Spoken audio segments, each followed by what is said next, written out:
حضرت حسین رضی اللہ تعالی عنہ کی شہادت 10 محرم الحرام کو یعنی عاشورہ کے دن سیدنا حضرت حسین رضی اللہ تعالی عنہ شہید کر دیے گئے میدان کربلا کے اندر. تو اس تاریخ کو ہمیں کس طرح سے لینا ہے؟ شہادت حسین کو ہم کس طرح سے یاد کریں؟ کیا شہادت حسین کو یاد کرنے کا طریقہ یہ ہے کہ ہم نوحہ خوانی کریں؟ کیا شہادت حسین کو یاد کرنے کا طریقہ یہ ہے کہ ہم ماتم کریں؟ کیا شہادت حسین کو یاد کرنے کا طریقہ یہ ہے کہ ہم ان کے نام کا تعزیہ بنائیں؟ کیا شہادت حسین کو یاد کرنے کا طریقہ یہ ہے کہ ہم ڈھول تاشے بجائیں؟ کیا شہادت حسین کو یاد کرنے کا طریقہ یہ ہے کہ ہمارے عورتوں کے سروں کے اوپر سے دوپٹے اتر جائیں؟ کیا شہادت حسین کو یاد کرنے کا طریقہ یہ ہے کہ ہم بال نوچیں اور سینہ پیٹیں؟ کیا شہادت حسین کو یاد کرنے کا طریقہ یہ ہے کہ ہم روتے اور چلاتے ہوئے سڑکوں کے اوپر اتر آئیں؟ کیا شہادت حسین رضی اللہ تعالی عنہ کو یاد کرنے کا طریقہ یہ ہے کہ ہم چھری اور چاقو چلائیں؟ آئیے اس کو جاننے سے پہلے ہم شہادت کے فلسفے کو سمجھتے ہیں کہ اسلام کے اندر شہادت کیا چیز ہے، اسلام شہادت کو کس نقطہ نظر سے دیکھتا ہے، قرآن شہادت کے بارے میں کیا کہتا ہے. قرآن کی ورق گردانی کیجئے اور دیکھیے کہ رب ذوالجلال کے یہاں سے کیا فرمان آتا ہے. اللہ تبارک و تعالی نے قرآن مقدس کے اندر ایک نہیں کئی جگہ پر شہدائے اسلام کا تذکرہ کیا ہے، ایک نہیں کئی جگہ پر شہادت کے فلسفے کو بیان کیا ہے. اللہ نے ایک جگہ فرمایا ان اللہ اشترى من المؤمنین انفسهم واموالهم بان لهم الجنہ یقاتلون فی سبیل اللہ فیقتلون ویقتلون وعدا علیہ حقا فی التوراة والانجیل والقرآن. اللہ نے قرآن میں اعلان کر دیا اے قیامت تک آنے والے ایمان والو، اللہ نے یہ پہلے ہی اعلان کر دیا ہے ایمان والوں سے اللہ نے ان کی جانوں کو بھی خرید لیا ہے، ان کے مالوں کو بھی خرید لیا ہے. یا باری الہ ملے گا کیا؟ مسلمان جان دے دے، مسلمان مال دے دے، رب ذوالجلال ملے گا کیا؟ اللہ نے اعلان کیا بِأَنَّ لَهُمُ الْجَنَّةِ، اس کے بدلے میں جنت ملے گی، اس کے بدلے میں جنت سجائی گئی ہے، اس کے بدلے میں جنت آراستہ کی گئی ہے. وہ ایمان والے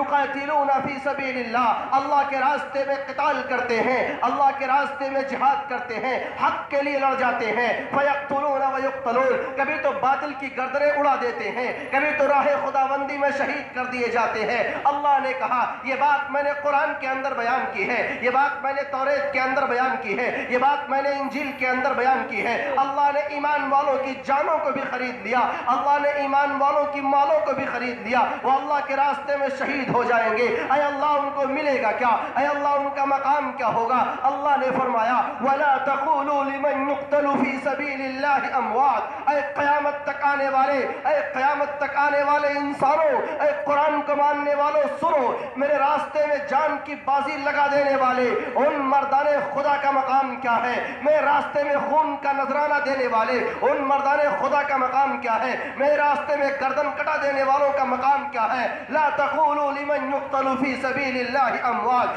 گستاخی ہوگی، گستاخی ہوگی اگر تم نے یہ کہا، تم نے یہ عقیدہ رکھا کہ وہ مردہ ہیں، وہ مردہ ہیں، وہ مر گئے ہیں، یہ گستاخی ہوگی. لا تقولوا لمن يقتل في سبيل الله اموات. اللہ کے راستے میں جو لوگ قتل کر دیے گئے، اللہ کے راستے میں جو شہید کر دیے گئے وہ زندہ ہیں، وہ زندہ ہیں. بل احیاء ولكن لا تشعرون. وہ زندہ ہیں اور تم کو اس کا احساس نہیں ہو سکتا ہے. ہو سکتا ہے تمہارے دماغ میں یہ بات آئے ان کے تو سر تن سے جدا کر دیے گئے تھے، ہو سکتا ہے تمہارے دماغ میں یہ بات آئے ان کی لاش تو ہمارے نگاہوں کے سامنے تڑپتی رہی، آخر وہ زندہ کیسے ہیں؟ اللہ نے فرمایا یہ میرا اور میرے راستے میں شہید ہونے والوں کا معاملہ ہے. بیچ میں آنے کی جرات مت کرنا، اپنے دماغ کو لگانے کی جرات مت کرنا، اپنے عقل چلانے کی جرات مت کرنا. وہ میرے راستے میں شہید ہوا ہے، وہ میرے لیے قربان ہوا ہے، اس نے گردن میرے لیے کٹائی ہے، اس نے خون میرے لیے بہایا ہے. میں جانوں گا اس کا مقام کیا ہے. گستاخ اس کو مردہ مت کہہ دینا، یہ قرآن کا اعلان ہے. ایک جگہ نہیں کہا رب نے، 2 جگہ کہا، تاکید کے ساتھ کہا، زور دے کر کہا لا تحسبن الذین قتلوا فی سبیل اللہ امواتا. گمان مت کرنا، یہ خیال مت کرنا کہ اللہ کے راستے میں جو شہید کر دیے گئے ہیں وہ مردہ ہے. بل احیاء عند رب ربهم يرزقون. وہ زندہ ہیں اور کیسے زندہ ہے اللہ؟ اللہ فرماتا ہے ان کو میرے یہاں رزق دیا جا رہا ہے، ان کو کھانا پینا دیا جا رہا ہے، ان کی روزی چل رہی ہے. فرحین بما آتاہم اللہ من فضلہ، وہ مگن ہیں ان نعمتوں پر جو اللہ نے ان کو نوازا ہے. اے ایمان والو، ان راہ خدا بندی میں شہید ہونے والے شہیدان اسلام کو زندہ سمجھنا، قیامت تک زندہ سمجھنا رب کا یہی فرمان ہے. گویا قرآن یہ اعلان کر رہا ہے، رب ذوالجلال یہ اعلان کر رہا ہے کہ شہادت موت نہیں، حیات ابدی ہے. شہادت موت نہیں، دائمی زندگی ہے. شہید گردن کٹا کر کے مرا نہیں ہے، بلکہ اللہ کی رجسٹر میں زندہ ہے اور قیامت تک زندہ رہے گا. شہید مرا نہیں ہے بلکہ اللہ کے راستے میں جان کا نذرانہ پیش کر کے حیات ابدی حاصل کر چکا ہے. اس لیے میرے بھائیو، آؤ اب یہ طے کرو کہ شہادت کو ہمیں کس طریقے سے لینا ہے، شہادت کو ہمیں کس طریقے سے دیکھنا ہے. شہادت اللہ کی طرف سے عطا کردہ ایک اعزاز ہے، شہادت اللہ کی ایک نعمت ہے، شہادت اللہ کی عطا کردہ ایک دولت ہے. تبھی تو رحمت للعالمین صلی اللہ علیہ وسلم، تبھی تو سید الانبیاء والمرسلین، سید الکونین جناب محمد رسول اللہ صلی اللہ علیہ وسلم فرماتے ہیں لَوَدِدْتُ أَنْ أُقْتَلَ فِي سَبِيلِ اللَّهِ ثُمَّ أُحْيَا ثُمَّ أُقْتَلْ ثُمَّ أُحْيَا ثُمَّ أُقْتَلْ ثُمَّ أُحْيَا. اللہ کے نبی یہ فرما رہے ہیں میری یہ خواہش ہے اللہ، میں تیرے راستے میں شہید کر دیا جاؤں، میں تیرے راستے میں قتل کر دیا جاؤں، میں تیرے راستے میں قربان کر دیا جاؤں. میری خواہش ہے میں دوبارہ زندہ کیا جاؤں، میری خواہش ہے میں پھر قتل کر دیا جاؤں، پھر زندہ کیا جاؤں، پھر قتل کر دیا جاؤں. آقا شہادت کو حاصل کرنے کی تمنا اور آرزو کر رہے ہیں اور ہم شہادت پر ماتم کی محفل سجائے بیٹھے ہیں.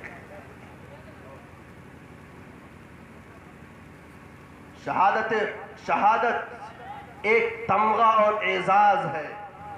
جب آپ کو یہ بات سمجھ میں آ گئی، پتہ یہ چلا کہ شہادت کے اوپر آنسو بہانے کی ضرورت نہیں ہے، شہادت کے اوپر سینہ پیٹنے کی ضرورت نہیں ہے، شہادت کے اوپر ہر سال ڈھول تماشے کرنے کی ضرورت نہیں ہے. کون کہتا ہے؟ آقا کی سیرت کہتی ہے. اور مسلمان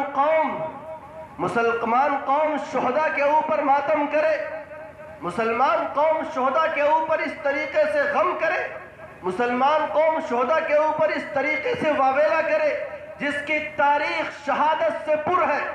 اگر وہ قوم اپنے شہداء کے اوپر ماتم کرنے لگی، یاد رکھنا کوئی مہینہ اور ہفتے کی بات تو چھوڑو، دن کی بات چھوڑو، اس کائنات کا ایک سیکنڈ آپ کو نہیں ملے گا کہ آپ اس کے اندر خوشی منا لو. اس لیے کہ شہداء اسلام کی تاریخ سے، شہداء اسلام کے خون سے پوری تاریخ لالازار ہے. شہداء اسلام نے اپنے خون جگر سے اسلام کی تاریخ کو رقم کیا ہے. ایک دن ایک مہینہ آپ کو نہیں ملے گا. آئیے اجمالی طور پہ میں آپ کو بتاتا چلوں کہ مسلمان کبھی بھی شہادت پر ماتم نہیں کرتے ہیں. آپ کو معلوم ہوگا، آپ کو معلوم ہونا چاہیے. میں شہادت کے ایک تسلسل کو بیان کر کے یہ دکھانا چاہتا ہوں، اللہ کے رسول کی زندگی میں شہداء اسلام کی ایک فہرست اور لسٹ ملے گی. صحابہ کرام کی زندگی میں، خلفائے راشدین کی زندگی میں، حضرت ابو بکر صدیق کی زندگی میں، حضرت عمر ابن خطاب کی زندگی میں، عثمان ذو النورین کی زندگی میں، علی مرتضیٰ کی زندگی میں، حضرت امیر معاویہ کی زندگی میں، حضرت حسین کی زندگی میں شہداء اسلام کی ایک تاریخ ملے گی. لیکن ان بزرگ ہستیوں نے کبھی بھی شہداء کے اوپر ماتم نہیں کیا. مورخین بیان کرتے ہیں کہ سب سے پہلے اسلام کے لیے جس نے تلوار چلائی ہے، جانتے ہیں اس صحابی کا نام کیا ہے؟ اس صحابی کا نام ہے زبیر بن العوام رضی اللہ تعالی عنہ. مکہ کی زندگی ہے، 12 سال کے ہے یہ صحابی، 12 سال کا ہے یہ لڑکا، 12 سال کا ہے یہ لڑکا اپنے ہاتھ میں تلوار لے لیتا ہے. اسد الغابہ کے اندر ابن حجر نے لکھا ہے کہ اللہ کے رسول صلی اللہ علیہ وسلم کے بارے میں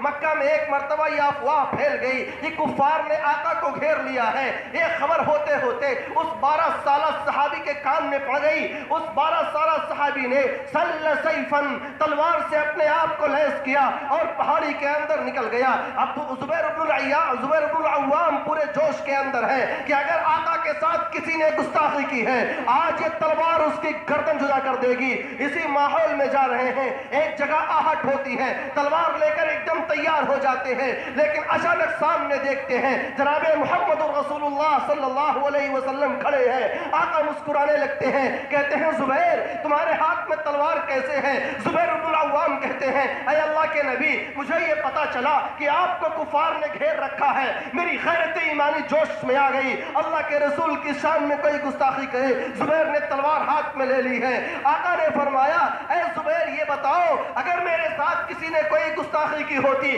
تم کیا کرتے، تم کیا کر سکتے تھے؟ زبیر بن العوام نے کہا اے اللہ کے نبی میں اس کی گردن اڑا دیتا، یہ میرے بس میں ہے، میں جو کر سکتا تھا اس کے لیے کروں گا۔ آقا صلی اللہ علیہ وسلم سے محبت کرنے والے ایسے ہوتے ہیں۔ اسلام کے لیے سب سے پہلے تلوار اٹھانے والے صحابی کا نام حضرت زبیر بن العوام رضی اللہ تعالی عنہ ہے۔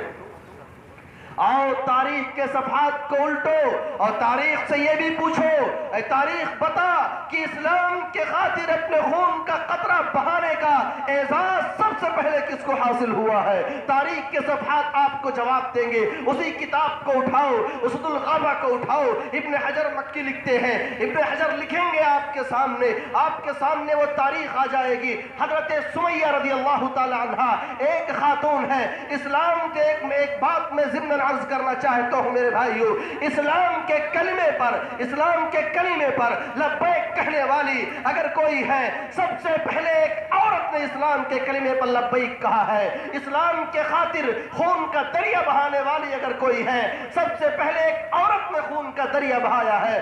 اسلام کے کلمے پر لبیک کہنے والے کا نام حضرت خدیجہ الکبریٰ رضی اللہ تعالی عنہا ہے۔ اسلام کے خاطر خون بہانے والی کا نام حضرت سمیہ رضی اللہ تعالی عنہا ہے۔ آپ تاریخ کو اٹھاؤ، حضرت عمار کی والدہ ہیں، حضرت یاسر کی زوجہ محترمہ ہے، حضرت عمار کے اوپر، حضرت یاسر کے اوپر، حضرت سمیہ رضوان اللہ تعالی علیہم اجمعین کے اوپر، الغرض آل یاسر کے اوپر، خاندان یاسر کے اوپر آپ کے آقاؤں کی طرف سے ظلم ہوتا رہا۔ اللہ کے رسول صلی اللہ علیہ وسلم دیکھتے تھے کہ آل یاسر ستائے جا رہے ہیں، آل یاسر تڑپائے جا رہے ہیں، ان کو اذیت دی جا رہی ہے۔ جہاد کا حکم نازل نہیں ہوا تھا، نبی اپنے رب کے فرمان کا تابع ہوتا ہے، جہاد کا حکم نازل نہیں ہوا تھا۔ اللہ کے رسول کا دکھ اللہ کے رسول کا دل جب زیادہ دکھی ہوتا تو اللہ کے رسول ہاتھ اٹھا دیتے اور کہتے اے اللہ آل یاسر کو جنت نصیب فرما، اے اللہ آل یاسر کو جنت میں داخل فرما۔